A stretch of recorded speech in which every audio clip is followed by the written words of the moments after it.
Maar ook de muziek richt zich op het WK.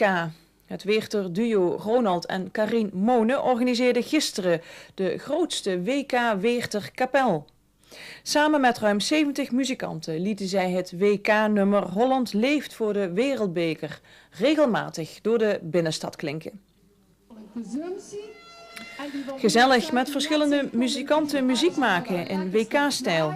Dat was de opzet van het door Ronald en Karin georganiseerde WK Weerter Kapel.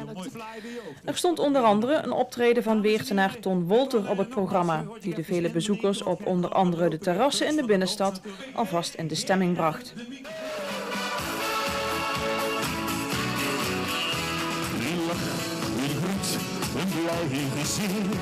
Een vogel zweeft naar het licht, oh het lijkt zo gewoon, maar het is toch bijzonder. Een kind dat lacht en naar je zwaait, de wind die door de bomen waait, oh het lijkt zo gewoon, maar het is toch bijzonder. Het leven gaat zo snel voorbij. Dat geldt voor jou en ook voor mij. En we gaan even mee zwaaien. Hey! Laat de zon in je gaan. Ze schijnt toch voor iedereen.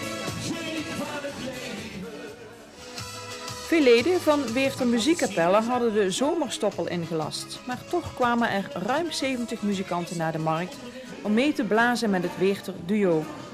Speciaal voor het WK hebben Ronald en Karin Mone het nummer Holland leeft voor de wereldbeker uitgebracht.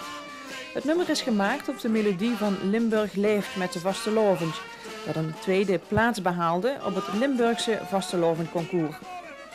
Het duo had alle Weerter muzikanten opgeroepen om mee te blazen en de WK-hit werd zondag meerdere keren ten gehore gebracht.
Het nummer van Ronald en Karin is geselecteerd door Giel Belen van Radio 3FM.